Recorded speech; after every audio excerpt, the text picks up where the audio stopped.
Halo, perkenalkan saya Salma Meila Santi dengan NIM 2502010111123. Saya dari Prodi Manajemen kelas MJ227 Estetika Humanisme, dan pada kesempatan kali ini saya akan berbagi opini saya terkait tema habitus, arena, modal. Sebelum melanjutkan ke opini pribadiku, aku akan menyampaikan secara singkat apa itu habitus, arena, dan modal menurut Pierre Bourdieu. Yang pertama, aku mau bahas dulu habitus. Habitus ini adalah refleks otomatis kita. Jadi, ini tuh merupakan kebiasaan, cara pandang, dan selera yang emang udah terbentuk dari sejak kita kecil gitu. Contohnya, misal orang yang dari kecil udah kebiasaan hidup hemat. Nah, ketika dia udah bisa cari uang sendiri, udah membaik finansialnya, refleksnya pasti akan lebih hemat. Mungkin yang lebih familiar adalah kaum mendang-mending. Padahal dia secara finansial sudah jauh lebih baik dari orang-orang lain gitu, atau bahkan dari dirinya yang sebelumnya gitu. Tapi dia tetap berhemat seperti itu. Yang kedua, ada arena. Arena ini adalah tempat di mana kita hidup dan bersosialisasi dengan orang lain. Nah, setiap arena itu sendiri, setiap tempat sendiri itu memiliki rules-nya sendiri juga, punya aturan mainnya sendiri. Contohnya adalah misal di dunia kerja dan di dunia pertemanan ataupun keluarga, mereka semua adalah hal yang penting di hidup manusia, tapi memiliki rules-nya sendiri. Di dunia kerja kita butuh profesionalisme, di dunia pertemanan kita butuh solidaritas, dan juga di dunia keluarga, di lingkungan keluarga kita membutuhkan yang namanya kehangatan, cinta, seperti itu. Lalu terakhir ada modal. Modal ini mencakup seluruh resource atau hal apapun yang kita punya untuk survive dan bertahan hidup, atau bahkan naik kelas di lingkungan masyarakat. Tapi ini bukan soal uang aja menurut Bourdieu.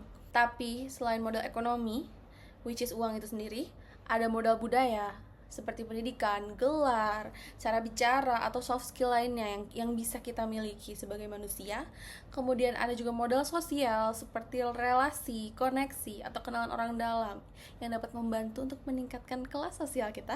Kemudian ada juga modal simbolik seperti gengsi, status, atau reputasi kita di mata masyarakat.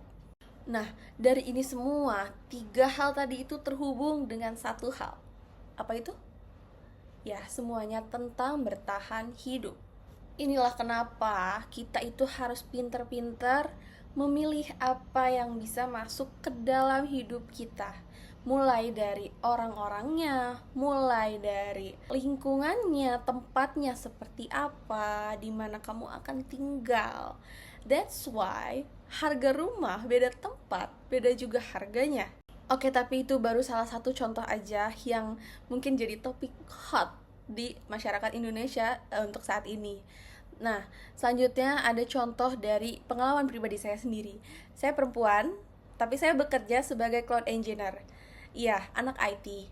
Yang mana anak IT itu kebanyakan cowok, laki-laki. Kemudian biasanya kebanyakan pecinta anime atau bahasa gaulnya wibu. Kemudian ada juga yang emang nerd, dan untuk yang sangat sosial, nongkrong itu masih terhitung jarang. Bahkan dari gender pun mostly itu laki-laki. Ketika saya masuk ke lingkungan kerja as a cloud engineer ini, semuanya laki-laki. Saya ngobrol setiap hari laki-laki, ketemu laki-laki, kemudian untuk klien juga laki-laki. Jarang sekali saya menemukan perempuan di bidang ini. Karena ini adalah pengalaman pertama saya untuk bekerja, masuk ke dunia kerja. Saya panik, takut gak dapet teman, takut gak diterima, atau bahkan jadinya malah kesepian, apalagi saya seorang perantau juga. Jadi pada saat itu, saya berusaha semaksimal mungkin. Di otak saya hanya ada gimana caranya lingkungan ini menerima saya. Apa yang saya lakukan? Tanpa saya sadari, ataupun mungkin beberapa saya sadari juga, saya berusaha lebih membuat diri saya mirip dengan mereka.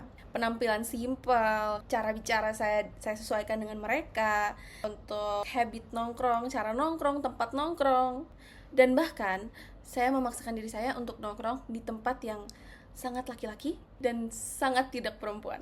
Tapi itu semua demi diterima oleh lingkungan, yang mana ini adalah dunia kerja. Saya membutuhkan mereka untuk bekerja ke depannya nanti. Nah, kebetulan saya tadi mention saya ngerantau. Saya ini perantau. Saya dari mana? Sebenarnya saya berasal dari Bandung. dan saya pindah ke Jakarta hanya untuk bekerja. Dimana gaya bicara orang Bandung dan orang Jakarta itu sangat berbeda. Apalagi di Jakarta bukan hanya orang-orang Betawi saja, di sini juga banyak perantau lainnya dari berbagai kota, provinsi atau bahkan pulau. Jadi di sini saya menyesuaikan cara saya bicara, gaya bahasa saya dari yang asalnya aku kamu di Bandung, dan di sini saya mencoba menyesuaikan agar bisa lebih menyatu dengan teman-teman atau rekan-rekan kerja menjadi menggunakan lu gua. Dan contoh perubahan gaya bicara yang saya alami itu merupakan contoh replacing habitus. Jadi saya melepaskan habit lama, kemudian menggunakan habit baru, menyesuaikan dengan arena tempat saya tinggal. Dan dari contoh itu juga, di sini terlihat jelas bahwa arena atau tempat di mana kita tinggal itu sangat mempengaruhi siapa kita. Ini juga menunjukkan bahwa setiap arena atau setiap tempat itu, setiap lingkungan punya aturan masing-masing. Seperti yang sudah saya mention sebelumnya, ini semua itu terkait dengan satu hal, yaitu semua ini tentang bertahan hidup, tentang manusia yang bertahan hidup. Nah, karena ini semua terkait tentang bertahan hidup, maka menurut saya ini bisa diumpamakan dengan pertandingan. Sama halnya dengan pertandingan, pasti akan ada yang kalah dan akan ada yang menang. Pertandingan itu ada banyak dan gak akan mungkin cuman ada di satu arena aja. Contohnya, karena saya sudah kerja, let's say lowongan kerja untuk cloud engineer atau system engineer, itu gak akan cuman di satu perusahaan. Ada perusahaan di dunia ini banyak sekali yang membutuhkan orang untuk mengisi posisi atau jabatan tersebut. Kita nggak pernah tahu kita akan menang di mana, tapi kita bisa memprediksi kita akan menang di mana dan di pertandingan yang mana juga. Melalui apa? Melalui modal. Modal apa yang kita punya? Dan modal ini akan menentukan kita akan menang di mana, memenangkan pertandingan apa. Tadi contohnya di bidang IT. Belum tentu juga kita akan menang di bidang IT. Bisa aja mungkin di bidang lain.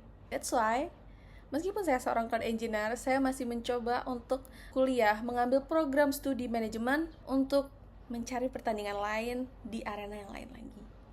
Dan selama perjalanan karir ini dan juga perkuliahan ini, saya mencoba mencari koneksi yang akan menjadi modal saya. Kemudian saya akan mencari ilmu yang akan menjadi modal saya. Saya tetap kerja untuk mencari modal ekonomi, yaitu uang, yang mana digunakan untuk apa? Bayar kuliah, untuk saya menjalani kehidupan sehari-hari. Mungkin ada yang bertanya, kalau udah kerja, udah dapat penghasilan, kenapa kuliah lagi? Bahkan di bidang yang berbeda, yang mana sebelumnya di bidang IT, sekarang tiba-tiba kuliah di program studi manajemen ini. Adalah balik lagi ke pernyataan saya tadi, kita nggak pernah tahu kita akan menang di mana. Dan saya merasa modal yang saya punya di bidang IT ini masih belum cukup untuk memenangkan, untuk mengalahkan survival lain atau orang lain ya di bidang yang sama. Maka saya mencari arena lain, saya mencari bidang lain yang mana di sana juga akan memiliki habitus yang berbeda dan mungkin aja akan lebih cocok dengan saya. Mungkin aja akan membuat saya bisa menempati tempat tertinggi di arena tersebut dengan habitus yang lebih cocok dengan saya. Seperti itu. Dan tentu saja mungkin dan dengan saya melalui ini semua dapat membantu mengumpulkan modal untuk ke pertandingan lain, untuk ke arena lain dan memenangkan itu semua. Oke, jadi sekian yang dapat saya paparkan terkait opini pribadi saya terkait habitus, arena, dan modal. Semoga dapat mencerahkan penonton yang menonton video saya ini. Dan semoga ini membantu saya mendapatkan modal baru, yaitu nilai UAS yang baik. Terima kasih.